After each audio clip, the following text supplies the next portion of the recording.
Hi, decoders. This week we continue to examine how substances affect us on our path to freedom.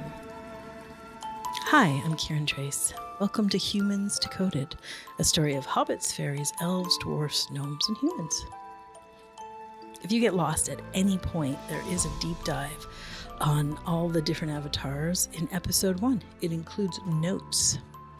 Thank you for joining us in a fun little chat about the vast potential of our human makeup.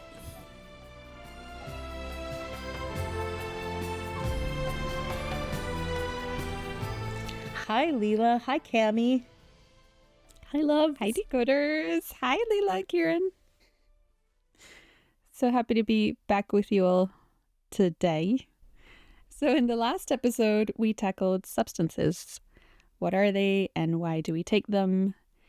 And our takeaway is that although we wish they provided new tracks for a change in behavior, the data shows that unfortunately it's just not what happens. And depending on the reason you're taking a substance, it can indulge and ingrain an unwillingness to really look at the root issue. So stay with us this week as we carry on unraveling this delicate thread with you all. You know, I love that term, the delicate thread. I think the three of us really feel that way, like articulating and talking through this subject is so delicate. And certainly doing our very best in our, each of us to find the right language and to be as clear and accurate as possible, because it is so delicate. So thanks for that term, Cam. Something that also occurs to me is when we're talking about substances, I think we also have to address compulsion and addiction, because obviously substances are often initiated through that channel. And that's kind of a blackout channel. It's one in which we don't have a lot of consciousness moving. But let's just I briefly just want to bring it up because I want to say that both compulsion and addiction are results of deep deprivational habits. So if we live with a lot of deprivation, which could be food, it could be just emotional warmth, it could be joy, fulfillment, like internal fulfillment. It could be just like, huge swaths of unworthiness or unlovable that are really playing under the surface, absolutely depriving us of the sweetness and the honey of life, it turns it off. It lays a heavy apathy and sucks the joy out of it, and so we reach for distractions. We reach for food, sex, attention, substances. And sadly, the only real cure is to root out the deprivation habits. And that's really not in our mainstream culture presented as a solution. The mainstream solution is usually more deprivation, control, management, cold turkey. Even very, very like what our culture thinks of as successful mainstream practices, and really thinking about the AA franchise and such, and self-proclaimed. They don't go to the roots. They're not in cures. They're in management, So the root, which is to find the deprivation habit and reprogram it for fulfillment, for internal freedom,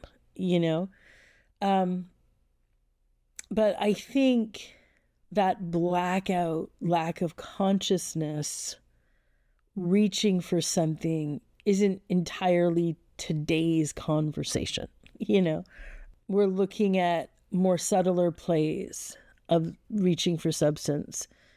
So we're talking about consciously reaching for a substance, masking that it's going to help us with our freedom, and not noticing the unwillingness to look to the root that's behind it. Internally, there's a lot of emptiness. in all of us because our culture doesn't look into the roots, doesn't recognize another way. So that's a different conversation, different podcast. I actually have some really good YouTubes on that, and we'll link that in the show notes. But, let's just take like the Ozempic movement with a lot of celebrities. This is not to put shade on Ozempic in any way or put shade on the movement to go there, but just what is inspiring it? Mm-hmm. Where's that? Because it's clearly a crutch. Nobody ever said Ozempic had an exit. There's no go Google it. How do I get off Ozempic? You get off Ozempic, your blood sugars go back to high glucose levels if you were on it for diabetes. Your weight goes back. It's very really a crutch. But no shade on that. Is the crutch part of your liberation and part of your evolution, or is it what is reaching for it is the question. Let's look at a celebrity that's using Ozempic right now. All of them. Who isn't? the Lizzos and the Melissa McCarthy's and the Oprahs and the everybody, Kelly Clarkson. But let's pick Jonathan Van Ness, this beautiful dude. He's an American reality show host of a show called Queer Eye. Quite a sweet and lovely show that won a number of Emmys. And if you watch the show, you can see decoders the enormous anxiety rippling through that beautiful human. And, it's in his speech patterns, and it's definitely in the way he moves his body. He's just sort of gyrating anxiety all over the place. And okay, so then, I'm sure that if we look at that anxiety and we're looking at the roots of it, and we look at that not good enough and not lovable, I don't know, not safe, whatever, I don't know. But there's this emptiness, this hollowness, and okay, so he gets, 30 dogs, that doesn't solve it, 17 cats, that doesn't solve it. He gets married to somebody very sweet, that doesn't solve it. He builds his dream home, it doesn't solve it. Obviously his dream career, layers and layers and layers of these external movements, but it's not a solution. Yeah, he can even do all the handstands and all the gymnastics. To me, that would be yep, I did it. I've mastered life. I'm done. Thank you very much. But a dream house and gymnastics and headstands. My God. That's the marker. That's how you know.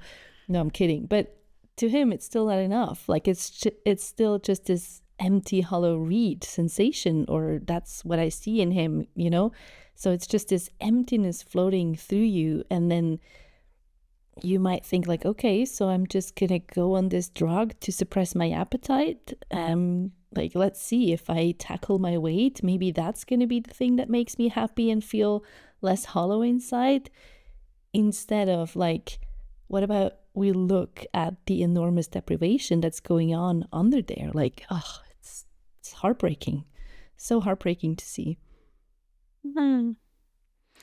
And you can see the transformation. He's physically very different. He's very skinny. So yeah, what happens to all the feelings? Where did they go? Now he's skinny.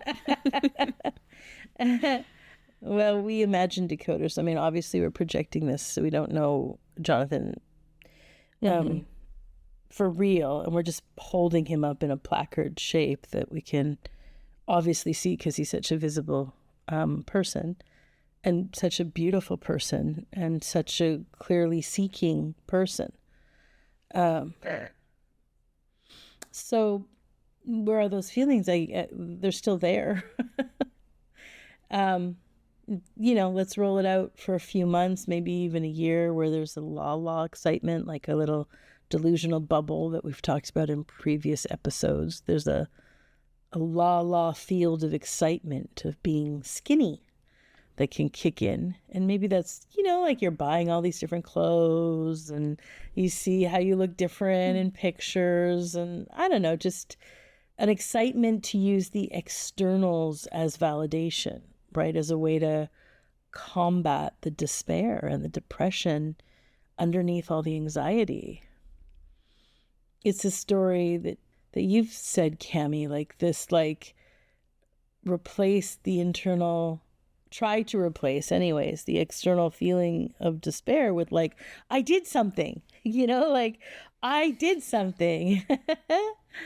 It's a la that's being applied on top of those deeper feelings.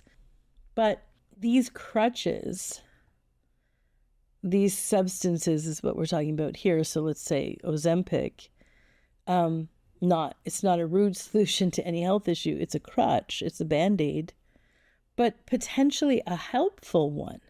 This is not like boo shame. Crutches are important.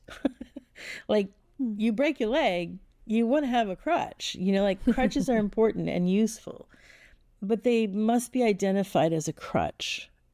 And you have a built out capacity to deal with the root cause. And maybe you need a lot of support. Maybe you do. Maybe a lot of crutches is helpful. And that will be supplied. Like life is full of all kinds of wonderful supports. But if you know that you have a built-out capacity to get to the root and heal the root, it changes the nature of our use of a crutch. It lets us really see it as a crutch. I just want to put in a tiny example. There's this beautiful person, Jill Blakeway. She's a doctor. She runs a number of health clinics. She wrote a great book called Energy Medicine. That's not the only book called Energy Medicine. So check Jill Blakeway, Energy Medicine. Beautiful book. A lot of like sort of miraculous healing solutions in that. But I just want to say there's this story where she had a very good friend who literally broke both legs. And she and him really worked on a lot of the roots and really brought a lot of healing energy to those broken, fragmented places. And very, very, very quickly, those two broken legs healed, fully healed inside of like 8 or 10 weeks or something, could take full weight and he could walk. But he certainly used crutches inside of those 8 weeks. That's how he got out of the house, or that's how he moved around the world, that's how he went to work, the crutches were there, but he was every single day applying and heading for the root, which was to put the bones back together and to use healing frequencies and light pulsations and and acupressure and acupuncture. There was a number of things to support it. So I just want to illustrate how helpful crutches can be, and a substance can be a crutch. Gosh, yeah, it makes a lot of sense what you're saying here, Kiran. But, question. Doesn't it require just an incredible access to clarity, like to see that, yes, this is just a crutch I'm using? Even today, Cam and I were talking and we came across this belief we both know. I think we all know very well that there's a problem, there's something wrong with me, my body's wrong, and we must fix it. So without a lot of clarity, that's easily believed, isn't it? I don't think it's about without clarity. I think it does require faith. It requires a devoted ask. And we don't have enough mainstream culture pointing to that. But we have the very real experiences in our own lives. Our own lives again and again have shown us, if it is true, if it is a real desire in your being, life will put it up under you.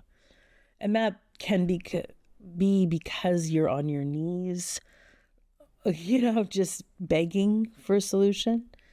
It could be very calmly, a very real ask.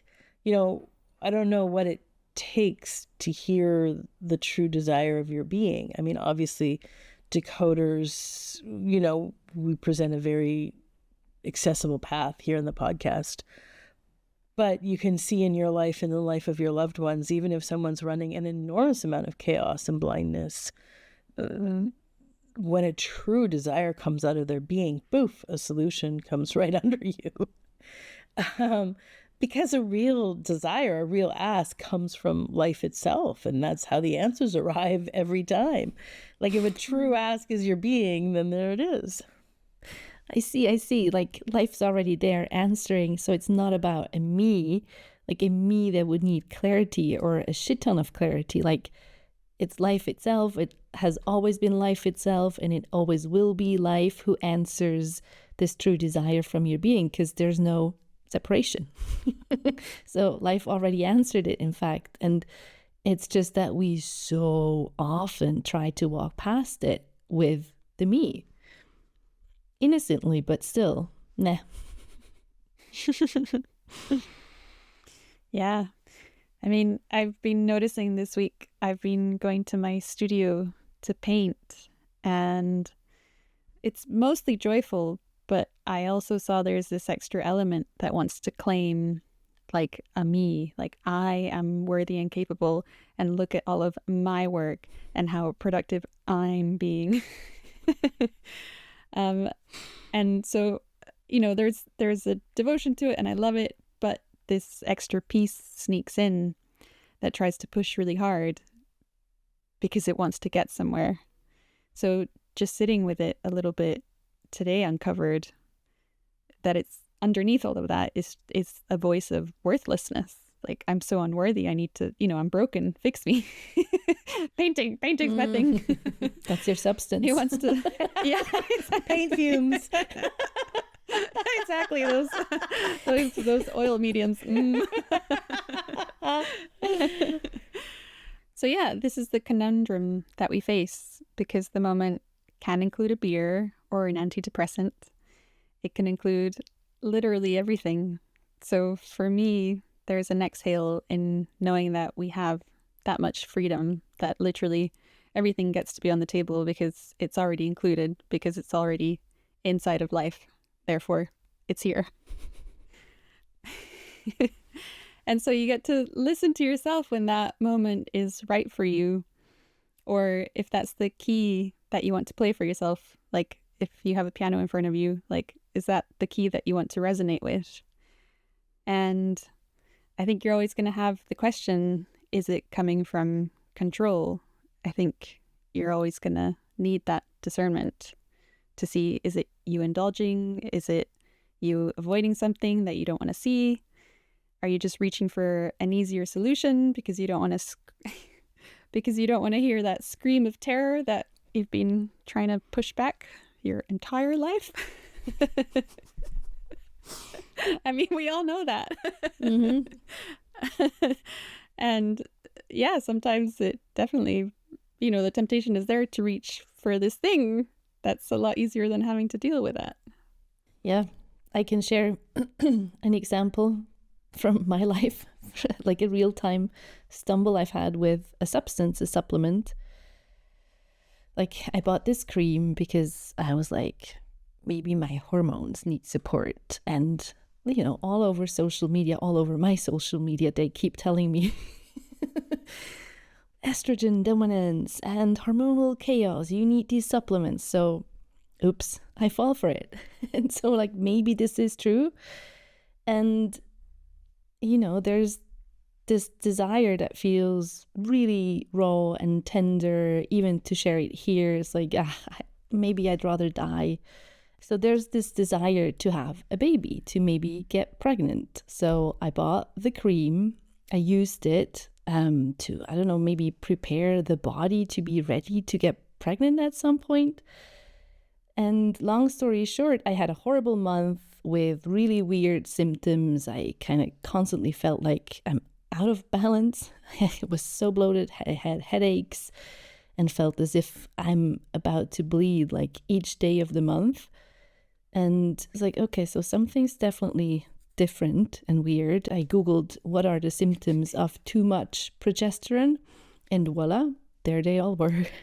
So slowly, with the help of my, slowly, with the help of my beautiful friends, Cam, Kiran, I started to see like, oh, this is my age-old belief system of I am not capable at work, meddling in the external with a substance that will bring me this freedom to mother, to be a parent, completely blind to the truth that it's actually a movement of control, as opposed to just looking at the fear, like Cami said, my fear that is like, what if it's not happening this lifetime? What if I really am not capable of getting pregnant?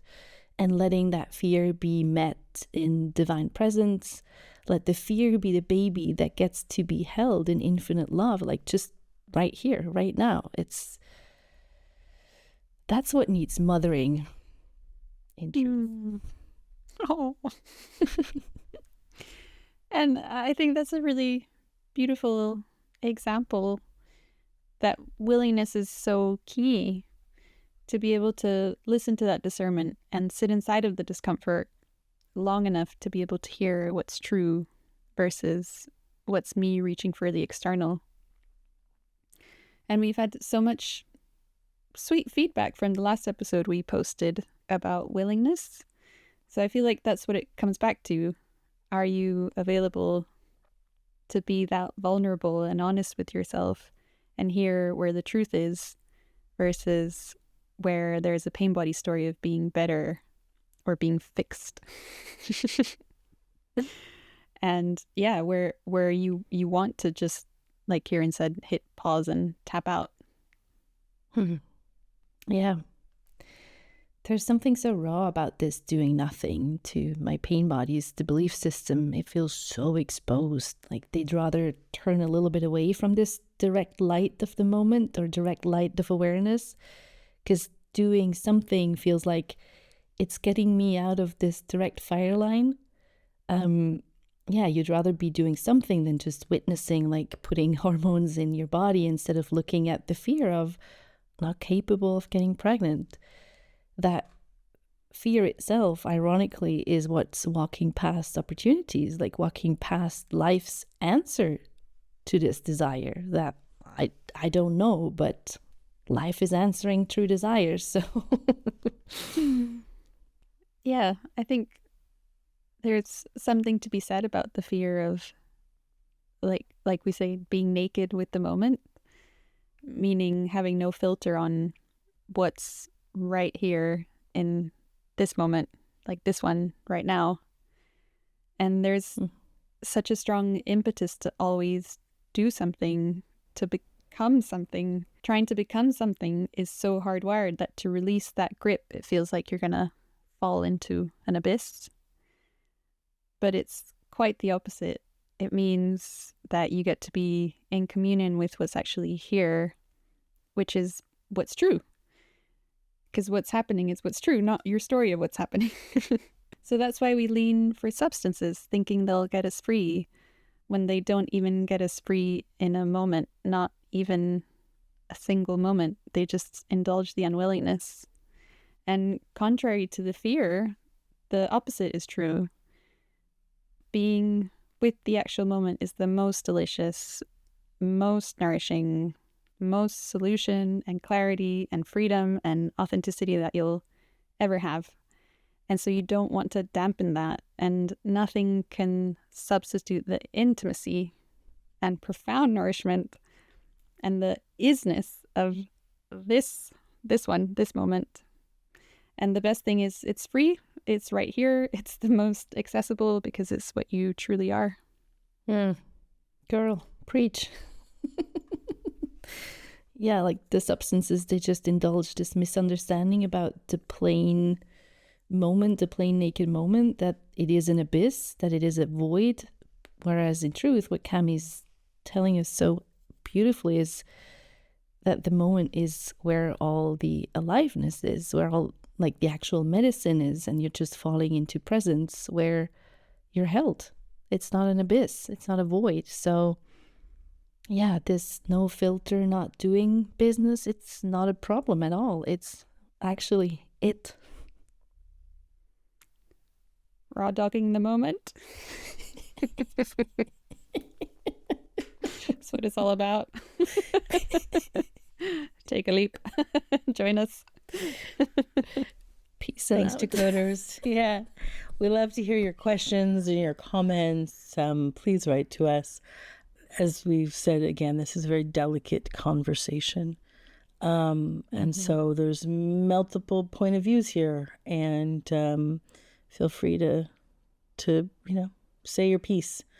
Again, we've got links at the bottom here to Compulsions and Addictions and that beautiful book by Jill Bakeway. We'll be here next week with all of you looking at some more fun stuff. Thank you for listening. We obviously love hearing what you think. Your feedback helps us make a better show for you to listen to. So feel free to comment, and you can do it at Facebook, which is the Humans Decoded podcast. And if you're not on social, you can always email any questions to us at outreach@kirantrace.com. And thanks for listening. We love you.